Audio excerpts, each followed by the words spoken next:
pagi anak-anak semuanya, apa kabar? Selamat berjumpa lagi kita di pelajaran IPS untuk kelas 8. Hari ini kita akan membahas bab 2 ya. Setelah beberapa waktu yang lalu kita membahas bab 1.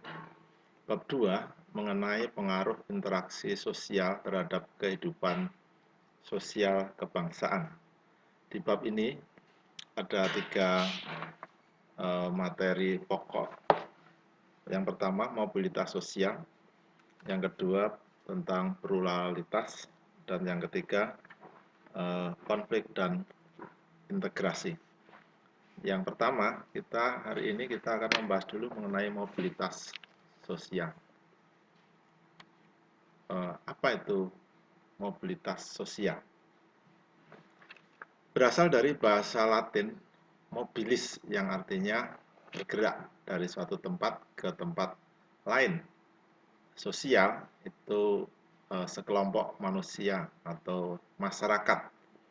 Jadi mobilitas sosial itu perpindahan posisi atau lokasi seseorang dari lapisan atau dari suatu tempat satu ke tempat atau posisi yang lain atau yang berbeda. Ada 2 istilah mobilitas. Yang pertama mobilitas vertikal. Vertikal itu naik turun ya. Perubahan status sosial seseorang itu disebut mobilitas vertikal. Ada yang naik atau social climbing, status sosialnya berubah naik. Misalnya jadi seorang pedagang misalnya yang sukses punya modal, terus dia mencalonkan menjadi anggota DPR. Nah, terpilihlah dia karena pelanggannya banyak, dia terpilih menjadi anggota DPR. Jadi dia mengalami perubahan sosial naik atau social climbing. Atau juga misalnya dari seorang karyawan karena karirnya bagus menjadi seorang manajer atau direktur. Nah, tapi juga ada yang mobilitas vertikal itu turun atau social sinking. Misalnya sekarang itu kan banyak sekali ya, ada anggota DPR atau gubernur atau menteri yang terlibat kasus korupsi akhirnya menjadi rakyat biasa. Atau direktur akhirnya menjadi pengangguran atau jadi kondektur. Nah, ini perubahan sosial yang turun. Kemudian berikutnya ada mobilitas yang bersifat horizontal, mendatar ya. Ini berkaitan dengan perubahan tempat tinggal atau tempat kerja dengan alasan tertentu. Misalnya ya, banyak orang tua kalian yang dulunya berasal dari daerah bukan dari Jakarta. Tapi karena pekerjaan maka pindah ke Jakarta. Atau ada saudara kita yang mengikuti program transmigrasi. Atau mungkin di antara kalian ada yang pindah rumah. Dulu pindahnya jauh di luar Jakarta karena ada perubahan status sosial, maka dia pindah ke misalnya ke Jakarta Selatan atau Pondok Indah dan sebagainya. Nah, ini perubahan yang bersifat horizontal. Kemudian, apa yang mendorong terjadinya mobilitas sosial itu? Perubahan-perubahan status sosial masyarakat atau perpindahan penduduk itu apa yang menyebabkan? Yang pertama adalah faktor struktural. Kita tahu bahwa struktur masyarakat Indonesia ini sangat terbuka. Siapapun boleh merubah nasibnya masing-masing. Ya.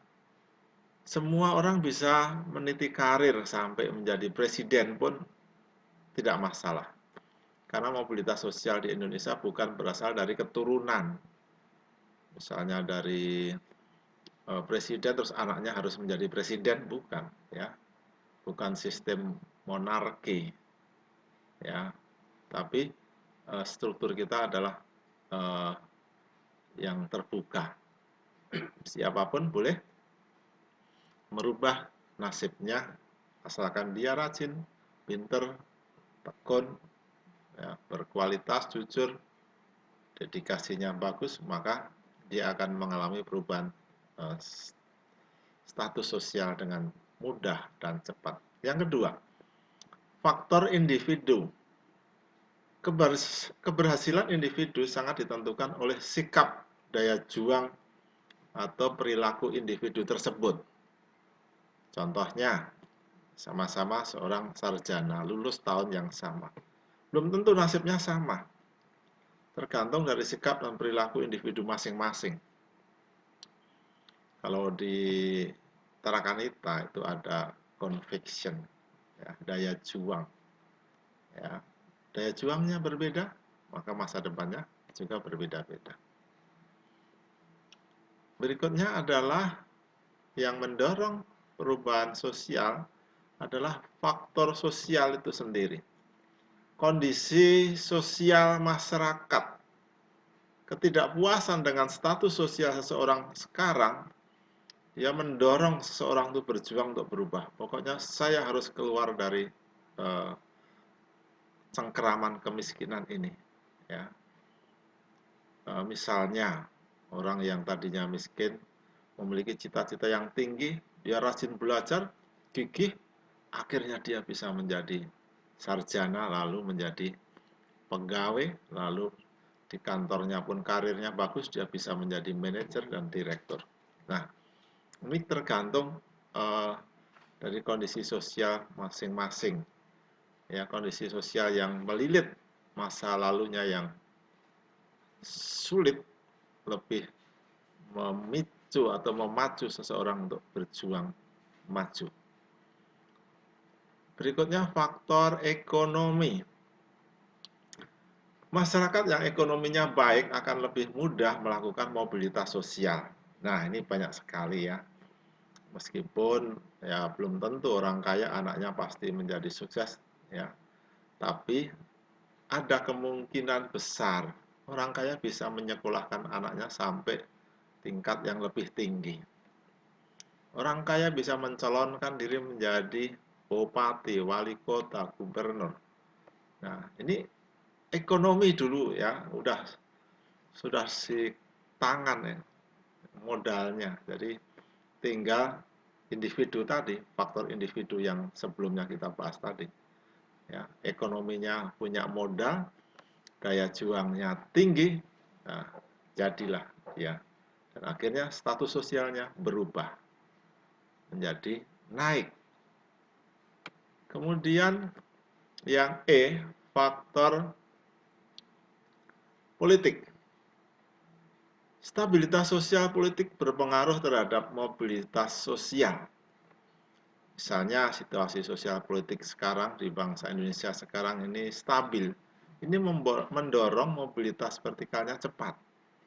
Ya, situasi pendidikan, situasi pekerjaan, karir memungkinkan. Maka banyak sekali orang-orang yang mengalami perubahan status sosial. Ya, situasi yang aman membuat pembangunan menjadi lebih pesat, akhirnya mobilitasnya pun juga cepat. Lain halnya dengan situasi sosial politik yang kurang stabil. Ya. Misalnya kita tahu konflik di Suriah, di Libya, di Irak, di Afghanistan, ini menimbulkan gelombang migrasi besar-besaran. Ya, ini juga menimbulkan mobilitas sosial yang bersifat horizontal. Ya. Tapi konflik situasi sosial politik yang tidak stabil menghambat perubahan status sosial secara vertikal. Ya. Tapi horizontal memicu.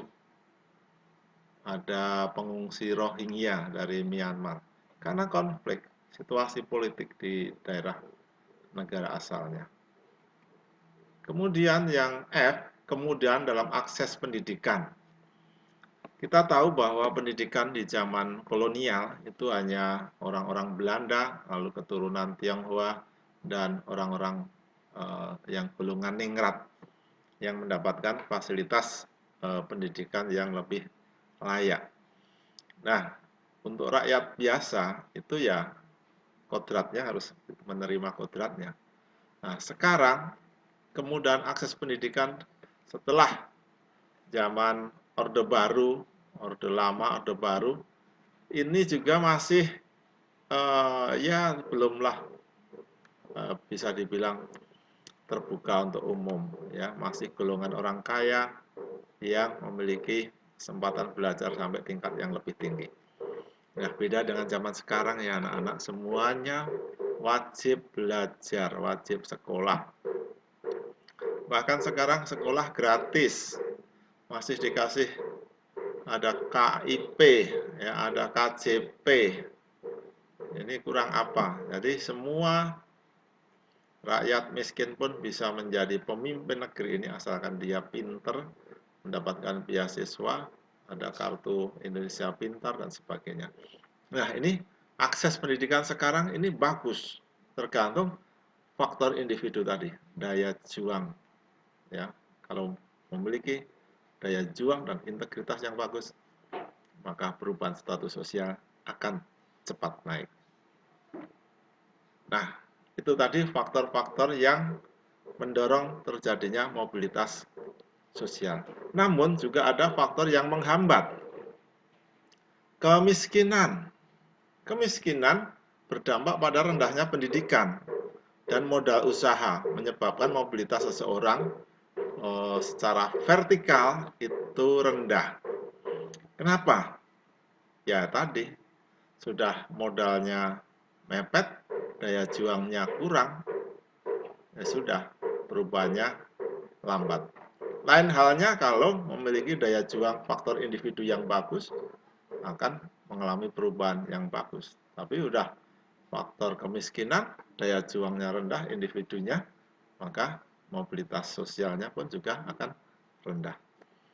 Yang berikutnya adalah faktor penghambat berikutnya adalah diskriminasi. Ya. Di zaman kolonial, ini menyebabkan kaum pribumi ini sulit mengalami mobilitas sosial karena adanya diskriminasi antara orang-orang keturunan Belanda atau orang-orang etnis Tionghoa atau golongan ningrat. Inilah istilahnya yang status sosialnya papan atas, yang lainnya kelas biasa atau kelas bawah. Nah, apakah sekarang masih ada sikap-sikap diskriminasi? Kalau masih ada, silahkan anak-anak coba temukan untuk kita bahas bersama untuk hari ini. Ya, nah ini adalah materi kita hari ini tentang mobilitas sosial. Saya rasa cukup pertemuan hari ini dan akan kita lanjutkan pada materi berikutnya pada pertemuan yang akan datang.